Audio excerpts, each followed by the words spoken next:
Oh no, so we're going to do a quick recap first of all of our angle facts. I'm just going to draw you a diagram next to each one to help you kind of remember what you're looking for. And then we're going to talk through some angles with parallel line exam questions just as a bit of an example to help you out.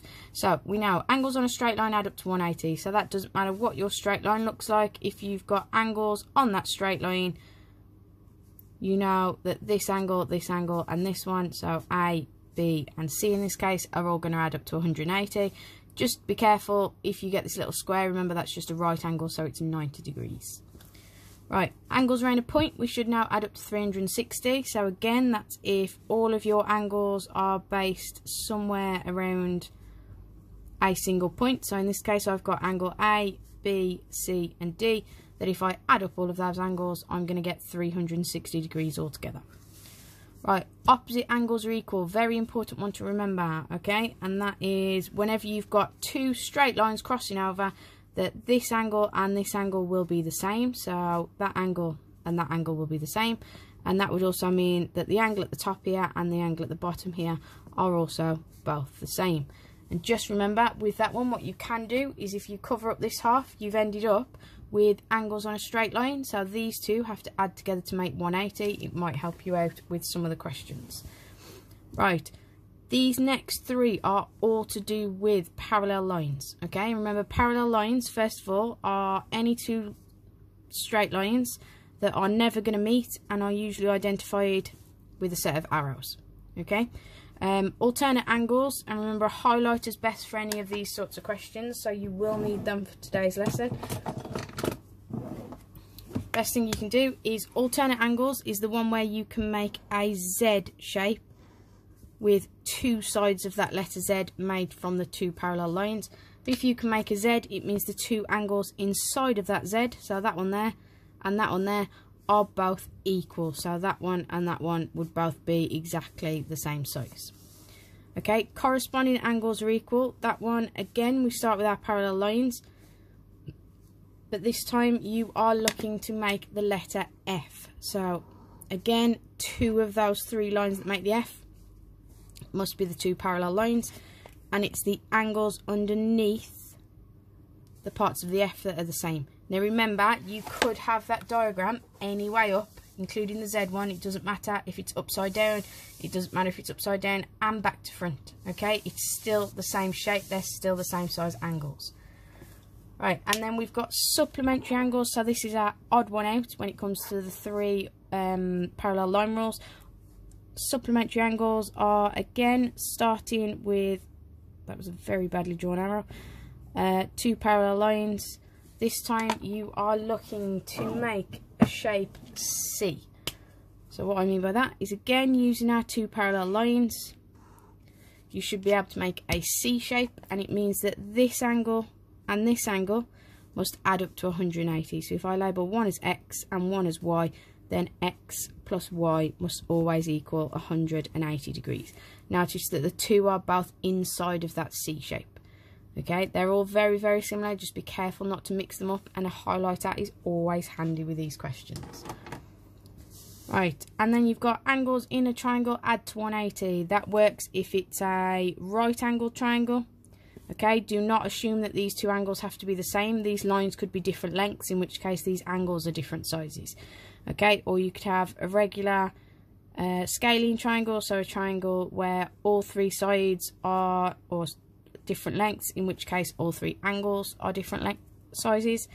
Okay, most important thing to come across is an isosceles triangle. You'll use the mouse. Now remember, an isosceles triangle is any triangle where you've got two sides the same length. Now they will be notated with little lines, okay, to say that they're the same length, in which case the point where those two lines meet is your odd angle, which makes this one and this one are angles that are the same size.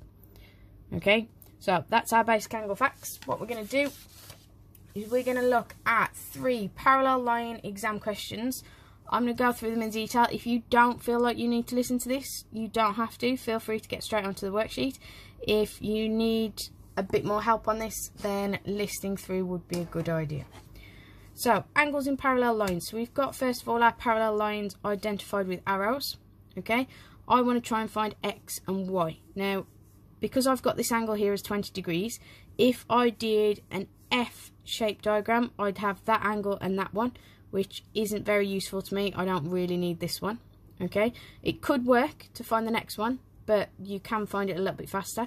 Again, if you do a C shape, you've got the two angles inside. So in this case, we're going to do a Z angle, so that is alternate angles. And so angle Y is 20 degrees, and all you would need to state is you just need to write alternate angles are equal, just like we gave in the reasons to start with. Alternate angles are equal. And remember, that would be 2 marks in an exam. 1 for the angle, 1 for the reason. Okay, what I could then do is, if you imagine covering up the rest of this diagram, what I've got there is just 2 straight lines that cross over. That tells me that opposite angles are equal. So angle X is 20 degrees, and you could just give the reason opposite angles are equal. Now you could have, and you might have spotted this first of all, I'll just grab a different colour pen, let's try this one, there that goes.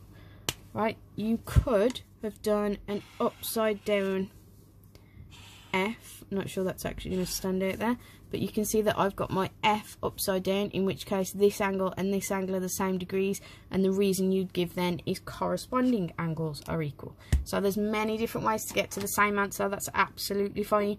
As long as you get there, that's all that matters. Right, on this one, so we've got 3 sets of parallel lines. A lot going on in this diagram, and we need to find our different angles. So first of all, if we start labelling what we can, I've got 2 straight lines here that cross over. That tells me that this angle and this one must be the same size. Okay, what I could do actually is, if I did a bit of a slanted F, but if I use this line and my 2 parallel lines there, okay, you can see I've got an F that is upside down and back to front. That tells me that this angle and this angle must be the same size. So I know A is 50 degrees, and that one is that corresponding angles are equal.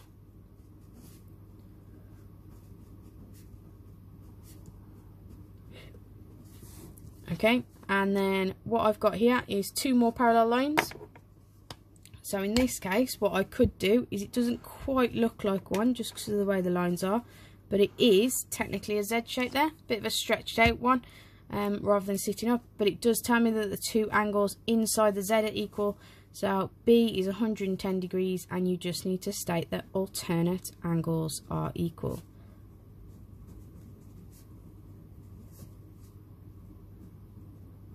Okay, notice they do say not drawn accurately, don't try and actually measure these. Okay, and then last question that I'm going to use as an example. This time these 2 lines are our parallel lines, so be careful not to try and make a Z with 2 of these lines. It has to involve these 2.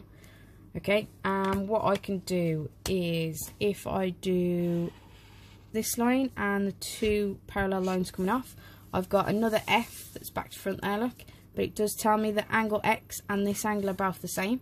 So I can put X is 112 degrees, and that one again, F was our corresponding angles, so corresponding angles are equal. Sorry about that, that's my printer shutting down again. Right, and then if we look at the next one, a Z shape's not going to help me here because I'd get opposite angles. Because both my angles are inside, what I can do is a C shape, which we haven't actually done yet. But if I do a C shape, I know that supplementary angles add to 180, so the 2 angles inside the C have to add to 180. So I know Y equals 50 degrees, and again you just write supplementary angles add to 180, and that's it. Okay, hopefully those were helpful examples. Have a go at the worksheet that we've set. Any problems, let me know.